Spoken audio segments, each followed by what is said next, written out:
افغانستان سے عراق سے کسی کچھ نہیں ملا. عراق پہ تو حدیث رسول موجود ہے کہ دجلہ و فرات کی جڑ سے سونا نکلے گا جسے حاصل کرنے کے لیے قومیں لڑ مریں گی اور ملے گا کسی کو بھی کچھ نہیں.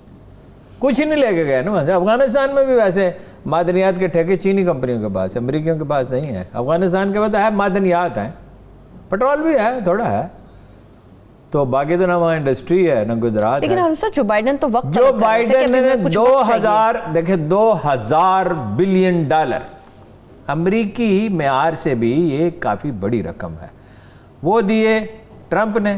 اب اس نے پھر دیے 2000 بلین ڈالر. اب وہاں پیسے چاہیے نا. اب یہ جنگیں لڑنے کے متحمل نہیں ہیں.